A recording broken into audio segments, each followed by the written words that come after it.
Welcome dear रॉकर्ट्स। आज हम देखने वाले हैं गुंडेला। तो मूवी की शुरुआत में एक फैक्ट्री में काम करने वाले सैकड़ों लोग फैक्ट्री के खिलाफ विरोध कर रहे होते हैं। उनकी मांग है कि हमें अच्छी तनख्वाह दी जाए और साथ ही भेदभाव भी कम किया जाए। इस विरोध के दौरान फैक्ट्री के बड़े लोग स्पीकर के जरिए बोलते हैं, हमारा मंत्रालय आप लोगों की मांगे सुनने को तैयार है। जो 2-4 लोग आपकी अगुवाई कर रहे हैं, प्लीज वो अंदर आकर शांति से बैठकर हमसे बात कर सकते हैं। अब ये बात सुनकर वहाँ पर चल रहा प्रोटेस्ट आखिरकार रुक जाता है और फैक्ट्री में काम करने वाले 2-4 लोगों को अंदर भेज दिया जाता है। इस सब के दौरान पास वाली बिल्डिंग पर बैठा एक छोटा लड़का वहाँ चल रही सभी चीजों को देख रहा होता है और इस लड़के का नाम है संचका। अगले सीन में छोटा संचका बैठा हुआ है और अपने पापा रुद्रा का इंतजार कर रहा होता है। रुद्रा फैक्ट्री में काम करने वाले उन लोगों में से एक है जो फैक्ट्री में आंदोलन के लिए लोगों की अगुवाई कर रहे हैं। संचका अपने पापा से पूछता है, आप इन लड़ाई झगड़ों में क्यों शामिल रहना चाहते हैं? जिसके जवाब में रुद्रा बोलता है, बेटा हमेशा दूसरों की मदद करनी चाहिए और आसपास हो रही गलत चीजों के खिलाफ हमेशा आवाज उठानी चाहिए। वो अपनी बातों को जारी रखते हुए बोलता है, जो लोग एक दूसरे की मदद नहीं करते हैं उनके दिल में इंसानियत नाम की चीज ही नहीं होती है। अब 3 दिन गुजर चुके हैं, लेकिन जो लोग फैक्ट्री की बिल्डिंग में समझौता करने के लिए गए थे वो अभी तक वापस नहीं आए हैं। एक सुबह संचका उठता है और अपने माँ बाप की बीच हो रही बातचीत को सुन लेता है। वो फैक्ट्री के गायब हो चुके कर्मचारियों की बात कर रहे होते हैं। वैसे तो संचका की माँ, जिसका नाम डेला है, वो अपने पति को फैक्ट्री जाने से रोकने की बहुत कोशिश करती है, लेकिन वो ऐसा कर नहीं पाती। उसका पति मानता नहीं है। कुछ समय बाद रुद्रा फैक्ट्री के सामने पहुंच जाता है और अपने साथियों की मदद से सिपाहियों पर हमला कर देता है। वहीं दूसरी तरफ संचका और उसकी माँ सच्चाई का पता लगाने का तय करते हैं और उसके लिए वो उन लोगों के घर में जाते हैं जिनको समझौते के लिए फैक्ट्री में भेजा गया था। वो एक घर में पहुंचते हैं और देखते हैं कि समझौते के लिए गया एक आदमी अपने घर में छुपकर बैठा हुआ है, लेकिन उस आदमी की पत्नी झूठ बोलती है कि मेरे पति तो अभी तक वापस नहीं आए हैं। और तभी डेला को महसूस होता है कि ये सब तो मेरे पति को जान से मार डालने के लिए किया गया एक जाल है। इसलिए अपने पति को बचाने के लिए वो फैक्ट्री की तरफ भागने लगती है, लेकिन उसकी बुरी किस्मत तो देखो, भागते भागते डेला गिर जाती है और उसका पैर ही मुड़ जाता है। वो तो बेचारी अब चल भी नहीं पा रही होती है, इसलिए वो अपने बेटे को बोलती है, बेटा जल्दी से फैक्ट्री जाओ और अपने पापा की जान बचा लो। अब इस सब के दौरान जब रुद्रा पहरेदारों से लड़ रहा होता है, तभी उसका ये एक साथी उसके पीछे आता है और बेचारे रुद्रा पर बहुत बार चाकू से हमला कर देता है। रुद्रा वहीं के वहीं मर जाता है। बदकिस्मती से जब संचका फैक्ट्री पहुंचता है तो अपने पापा को मरा हुआ पाता है। छोटा सा संचका अपने पापा की मौत से बिल्कुल टूट जाता है और पागलों की तरह रो रहा होता है। कुछ समय बाद वो गुस्से के साथ उठता है और अपने पापा का बदला लेना चाहता है। वो सिक्योरिटी गार्ड की एक शील्ड उठाता है और जोर से चिल्लाता है। ऐसा करते ही अचानक उसके ऊपर एक बिजली गिरती है और उसको दूर फेंक देती है, जिसकी वजह से वो शील्ड भी टूट जाती है। हैरानी की बात तो ये होती है कि वहाँ सभी के पास जो शील्ड होती है वो टूट जाती है। अब ये देखकर सभी बिल्कुल हैरान हो जाते हैं। जब वो लोग संचका के बेहोश पड़े शरीर को देखने के लिए आते हैं, तभी उन लोगों को भी बिजली की शक्ति दूर फेंक देती है। अब अगले सीन में दिखाया जाता है कि काफी साल गुजर चुके हैं। संचका की माँ संचका के पास आती है और बोलती है, बेटा खाने पीने का सभी सामान खत्म हो चुका है, इसलिए मुझे शहर जाना होगा। संचका बोलता है कि मम्मी मैं अकेले नहीं रहना चाहता हूँ, लेकिन बेचारे के पास कोई ऑप्शन भी नहीं होता, इसलिए उसको अकेले रहना पड़ता है। अब कुछ दिन गुजर जाते हैं, लेकिन उसकी माँ अभी तक घर वापस नहीं पहुंची है।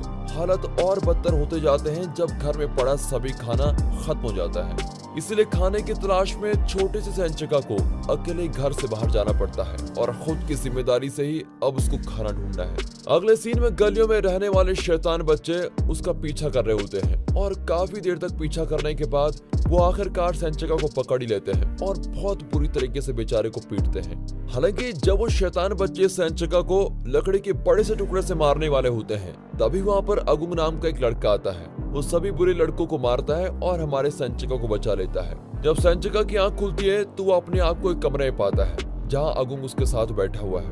अगुंग बोलता है, तुम्हें ऐसे बुरे बच्चों से हमेशा दूर रहना चाहिए, ये बड़े खतरनाक बच्चे हैं। वो आगे संचका से वादा करते हुए बोलता है, तुम फिक्र मत करो, इन लोगों से बचकर रहने के लिए मैं तुम्हें लड़ाई के कुछ तरीके भी सिखाऊंगा। अब दोनों लड़के तय करते हैं कि हम अपनी जिंदगी को नए तरीके से शुरू करेंगे और इसके लिए वो एक ट्रेन में चढ़कर दूसरे शहर के लिए निकल पड़ेंगे। अपनी स्पीड और ताकत की मदद से अगुंग तो आसानी से चलती हुई ट्रेन पर चढ़ जाता है, लेकिन छोटा सा सेंचका चढ़ ही नहीं पाता। अब वो बेचारा अकेला पड़ चुका है। अब उसका ध्यान रखने वाला कोई नहीं बचा है, इसीलिए वो छोटे मोटे काम करके गलियों में ही रहने लग जाता है। अब अगले सीन में हमें बड़ा हो चुका सेंचका दिखा जाता है, जो कि दौड़ लगा रहा है। अब ये पेपर छापने वाले एक फैक्ट्री में सिक्योरिटी गार्ड का काम करता है। एक जगह कुछ लोग लड़ाई कर रहे होते हैं, लेकिन तभी उसको अगुन की बातें याद आती है, जिसमें उसने कहा था कि इस तरह के लड़कों से हमेशा दूर रहना और कभी भी लड़ाई के नजदीक मत जाना। और फिर ये सोचकर वो उन पर ध्यान नहीं देता और अपनी सिंपल सी जिंदगी जी रहा होता है। इस सब के बावजूद भी सेंचका बिजली से अभी भी बहुत डरता है, और जैसे उसको बिजली दिखती है तो वो एक जगह पर जाकर छिप जाता है। अगला सीन एक पार्टी का दिखाया जाता है, जहाँ पर दो लोग पेनकोर नाम के किसी आदमी के बारे में बात कर रहे होते हैं। जाहिर तौर पर यह आदमी अपने बचपन के दिनों में बहुत ही बुरे दौर से गुजरा है। वो बात कर रहे होते हैं कि कैसे बच्चों ने पेनकोर का पूरा परिवार आग में जलकर मर गया था, लेकिन पेनकोर एक अलमीरा में छुपकर बच गया था। अब हमें पुराने समय का सीन दिखाया जाता है। पेनकोर का एक अंकल उसको एक छोटे मोटे अनाथालय में छोड़कर चला जाता है, जहाँ बहुत बच्चों के साथ बुरा व्यवहार किया जाता है। बार बार बुरे व्यवहार से पेनकोर बिल्कुल तंग आ चुका है, और वो बाकी अनाथ बच्चों के साथ मिलकर एक प्लान बनाता है और अनाथालय के सभी बुरे मालिकों को मार देते हैं। कुछ समय बाद पेनकोर को अपने पापा के पैसे विरासत में मिल जाते हैं, जिसकी वजह से वो अपने साथी अनाथ बच्चों को ध्यान रखने लगता है। अब प्रेजेंट समय में दिखाते हैं, पेनकोर बुरे काम करने वाले लोगों का मालिक है, जो कि इंडोनेशिया के बेईमान वकीलों को काबू करके रखता है। इसके अलावा पेनकोर के पास अनाथ लोगों की एक सेना भी है, जिनको मर्डर करने के लिए ट्रेन किया जाता है। पेनकोर के पास एक बहुत ही बुरा प्लान है। वो चावल की सप्लाई में कोई चीज मिला रहा होता है, जिससे प्रेग्नेंट औरतों के होने वाले बच्चों पर बहुत ही बुरा खतरनाक असर होने वाला है। सरकार के रिश्वतखोर विधायकों ने बिना जांच के एक दवाई को मान्यता दे दी है, और उस दवाई को कौन बना रहा है इसके बारे में कुछ भी बताया नहीं गया है। लेकिन फिर भी उस दवाई की मांग लोगों में बहुत ही ज्यादा चल रही होती है। अब इस विवाद ने सांसद को दो हिस्सों में बांट लिया है। एक तरफ तो पेनकोर और उसके दोस्त हैं, और दूसरी तरफ कानून बनाने वाले रिडवन बारी और उसके साथी डिरगा है, जो कि कानून का बिल बनाकर बांटता है। अब वापस पार्टी का सीन दिखा जाता है। पेनकोर डिरगा के पास जाकर हाथ मिलाने के लिए हाथ आगे बढ़ाता है, लेकिन डिरगा तो हाथ मिलाता नहीं, जिसकी वजह से पेनकोर को बहुत गुस्सा आता है। जब डिरगा वापस अपने घर जा रहा होता है, तभी पेनकोर के आदमी डिरगा और उसके परिवार को अगवा कर लेते हैं और बेरहमी से पूरे परिवार को मार डालते हैं। अगले सीन में सेंचका को अपने पड़ोस के कमरे से कुछ आवाजें आती है। वो वहाँ जाके देखता है कि दो बदमाश आदमी पैसे लूटने के लिए एक गरीब औरत को धमकी दे रहे होते हैं। ये देखकर तो अब की बार सेंचका शांत नहीं रहने वाला है और दोनों चोरों का सामना करता है। वो अपनी लड़ाई में मस्त मस्त तरीकों का इस्तेमाल करके दोनों बदमाशों को आसानी से हरा देता है। दोनों बदमाशों को चले जाने के बाद बुलोन नाम की वो औरत बोलती है, मेरे और मेरे भाई टेडी की जान बचाने के लिए आपका बहुत बहुत शुक्रिया। अब रात के समय जब सेंचका फैक्ट्री में पहरेदारी कर रहा होता है, तभी बदमाश लोगों का एक बहुत बड़ा समूह वहाँ पर आता है और सेंचका को पूरी तरह से पीटने लगता है। बदमाशों को तो लगता है कि सेंचका मर गया है, इसीलिए वो सेंचका को बिल्डिंग की छत से नीचे फेंक देते हैं। उस समय बारिश हो रही होती है। हैरानी की बात तो ये होती है कि वहाँ सेंचका के शरीर पर बिजली गिरती है और उसको एक बिल्कुल सही जगह दे देती है। बिजली ने सेंचका के सभी जख्मों को ठीक भी कर दिया है और वापस जिंदा भी कर दिया है। अगले दिन जब वो बाजार में घूम रहा होता है, वो देखता है कि बुलोन और बाजार के मालिक बात कर रहे हैं कि कैसे वो बदमाश गुंडों से खुद को बचा सकते हैं। तभी वहाँ बहुत सारे गुंडे आ जाते हैं और ये वही गुंडे हैं जिन्होंने सेंचका को फैक्ट्री में पीटा था। सेंचका को देखकर सभी गुंडे उसका पीछा करने लगते हैं, लेकिन इस बार तो हमारा हीरो सेंचका के पास बिजली की शक्ति है, इसलिए वो सभी गुंडों को आसानी से हरा देता है। अब उसकी फाइटिंग देखकर बुलोन बिल्कुल प्रभावित हो जाती है और सेंचका से पूछती है, क्या ऐसे गुंडों से लड़ने में तुम हमारा साथ दोगे?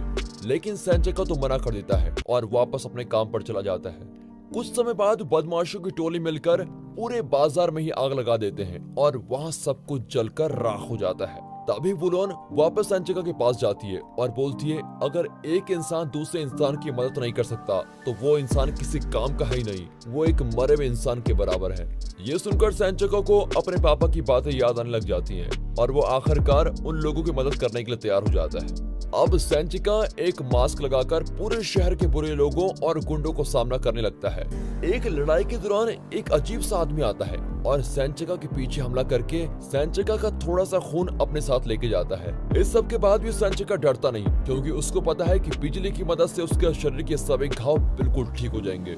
अब टीवी पर दिखाया जाता है कि शहर की ज्यादातर औरतों को एक जानलेवा बीमारी हो रही है और ये खाने के नए सामान आने के बाद से शुरू हुई है। टीवी पर यह भी बताया जाता है कि बीमार हुई प्रेग्नेंट औरतों के बच्चे आगे चलकर बुरे इंसान बन रहे हैं और इसी वजह से पूरे देश में अपराध बढ़ते जा रहे हैं। ये सब पेनकोर और उसके साथियों ने किया है। उन्होंने ऐसा इसलिए किया ताकि वो बीमार का इलाज करने वाली दवा को ज्यादा से ज्यादा बांट सके।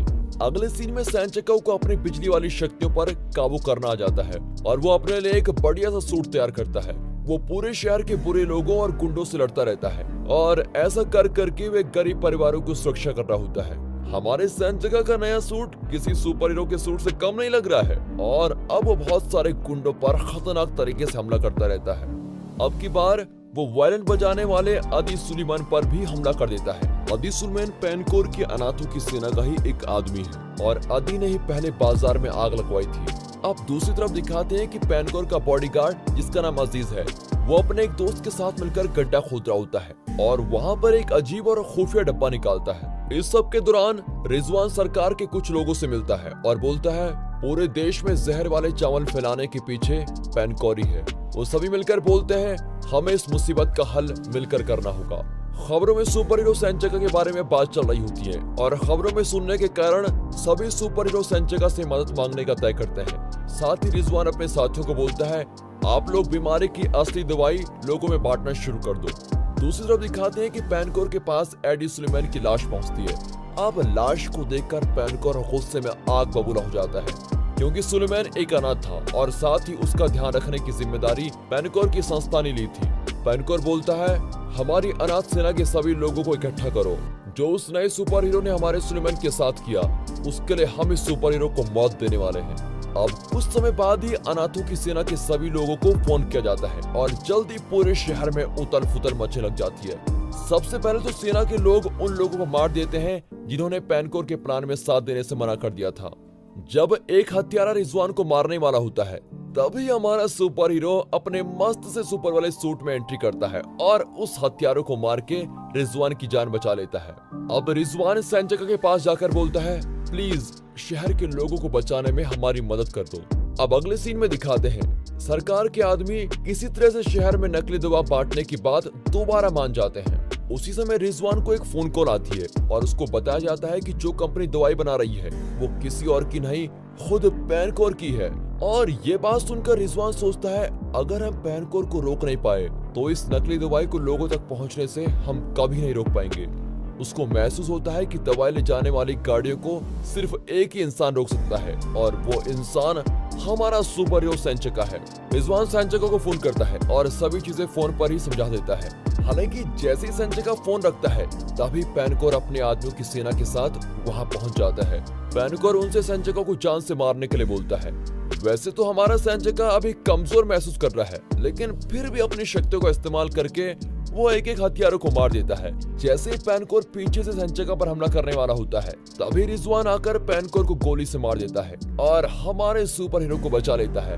वहीं दूसरी तरफ लोगों को नकली दवा लगने वाली होती है। शायद उस दवाई की वजह से वो बीमार भी हो सकते हैं या फिर उनकी जान पर खतरा भी हो सकता है। अब खतरे को जानते हुए सेंचिका मोटर बाइक से जाता है ताकि वो नकली दवाइयों वाली गाड़ी को रोक सके।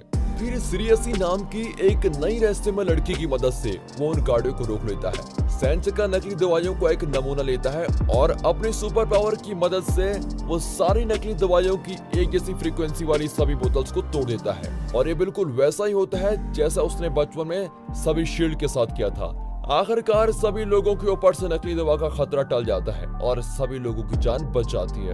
आखिर में पेनकोर का एक साथी गाजुल एक दीवार तोड़ता है और उसमें से एक प्राचीन मकबरा निकलता है। इसके बाद वो रहस्यमय डब्बा लेकर आते हैं जो कि उन्हें पहले मिला था। अब वो किसी चीज को उस डब्बे के अंदर छिड़काता है और पता लगता है कि जो चीज उसने अंदर छिड़काई वो हमारे सुपर हीरो सेंचिका का खून है, जो कि पहली लड़ाई के दौरान निकाला गया था। इसके बाद वो डब्बे में रखे एक सर को मकबरे में रखे धड़ के साथ जोड़ देता है और अब हमारे सामने हॉक विलोवुक नाम का एक पुराना समय वाला खतरनाक योद्धा जिंदा हो जाता है। गजू सेंचुका के बारे में विलुक को बता देता है, लेकिन वो सेंचुका का नाम गुंडाला बताता है। आखिर में विलुक आदेश देता है, तुम कुछ खतरनाक हथियारों की सेना बनाओ ताकि हम इस गुंडाला से अच्छी जंग कर पाए। और दोस्तों, इसी के साथ ये मूवी यहाँ पर खत्म होती है। दोस्तों, अगर वीडियो अच्छी लगी हो, मूवी अच्छी लगी हो और एक्सप्लेनेशन अच्छा लगा हो, वीडियो को लाइक कर दें, चैनल को सब्सक्राइब कर दें और अपना प्यार दिखाएं। मिलते हैं अगली वीडियो में, तब तक के लिए गुड बाय, अपना ख्याल रखिए एंड फाइनली थैंक्स।